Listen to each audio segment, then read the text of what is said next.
शिक्षक आणि माझ्या बाल मित्र मैत्रिणींनो, प्रदूषणाच्या मुखात सृष्टीची गर्दन, हिरव्यागार वृक्षाचे करूया संवर्धन, प्रदूषण मुक्तीचे करूया समर्थन, झाडे लावून जगून करूया वृक्ष संवर्धन. वृक्ष संवर्धन. आज सर्वत्र चाललेली वृक्षतोड व त्याचे परिणाम पाहता या विषयावर बोलणे गरजेचे आहे. म्हणून मी स्पर्धा कोड क्रमांक 106 आपल्या समोर विषय मांडते, वृक्षारोपणाची गरज.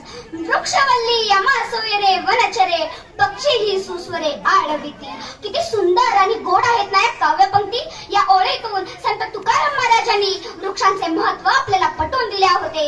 पण आज या ओळींचे महत्व केवळ लिहिण्या बोलण्या वाचण्या पुरतेच मर्यादित राहिले आहे. कारण जिकडे बघावे तिकडे वृक्षतोड सुरू आहे. आपल्याला पूर्वीसारखे निसर्गाची सुंदरता पाहायला मिळत नाही. पाहायला मिळतात ती फक्त आणि फक्त सिमेंटची जंगलेच. मित्रांनो, लोकसंख्येच्या भस्मासुराचे चोचले पुरवता पुरवता माणूस स्वतःचाच कर्तनकार कधी झाला हे त्यालाही कळाले नाही. अहो, या स्वार्थी मानवानं स्वतःच्याच गरजा भागवण्यासाठी स्वतःच्याच दुष्कृत्याने स्वतःच्याच पायावर धोंडा पाडून घेतला. विकासाच्या नावाखाली रस्ते, लोहमार्ग, घरे, उद्योगधंदे यासाठी बेसुमार वृक्षतोड केली. या बेसुमार वृक्षतोडीमुळे पावसाचे प्रमाण कमी झाले, जमिनीतील पाण्याची पातळी कमी झाली, ओझोन वायूचा थर कमी होऊन आज पृथ्वीवरील तापमानात वाढ होत आहे. अहो, एवढेच नाही तर ग्लोबल वॉर्मिंगमुळे ध्रुवीय प्रदेशातील बर्फ वितळून समुद्र पातळीत वाढ होत आहे. आणि हे जर असेच सुरू राहिले तर आज समुद्र काठी दिमाखात उभी असणारी शहरे भविष्यात पाण्याखाली जाण्याची शक्यता आहे. मित्रांनो, आज आपल्या घराच्या उंबरठ्यावर महापूर, ओला कोरडा दुष्काळ या समस्या येऊन पोहोचल्या आहेत. आणि जर त्यांनी आपल्या घराचा उंबरठा ओलांडून घरात प्रवेश केला तर उद्ध्वस्त झालेला माणूस नव्या वसुंधरेच्या शोधात इथेच शेवटचा श्वास घेईल. मित्रांनो, ही भीती नव्हे तर भविष्यात आपल्या समोर येणारे वास्तव आहे.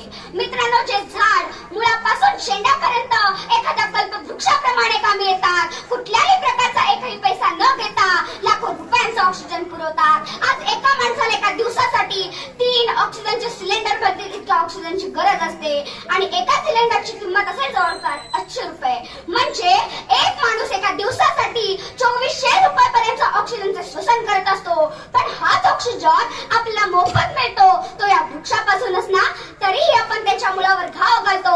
यासारखे आणखी दुर्दैव कोणते असेल. म्हणूनच म्हणावेसे वाटते, वृक्षामुळे सारी सृष्टी बहरते, वृक्ष वेलीच आपणास प्राणवायू देते.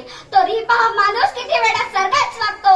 सारीच्या सारी वृक्षे क्षणात तोडून टाकतो.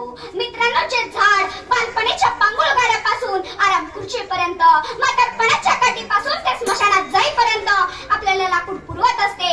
म्हणूनच वृक्षारोपण करा, कारण तीच काळाची गरज आहे. नाहीतर भविष्यात पेट्रोल पंपासारखे ऑक्सिजनचे पंप असतील, मानवाच्या पाठीवर ऑक्सिजनचे सिलेंडर असतील आणि सारी मानवजात अन्न पाण्याच्या शोधात नाही दिशा भटकेल. वृक्षारोपणाचे महत्व व वृक्षतोडीचे परिणाम या काव्यातून म्हणते.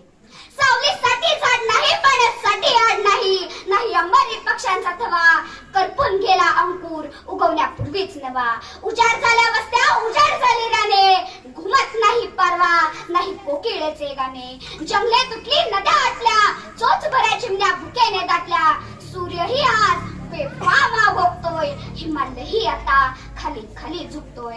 सागरालाही राहिले नाही मर्यादेचे भान, वसुंधरेला मात्र पळती भुईत थोडं रान, पळती भुईत थोडं रान. धन्यवाद.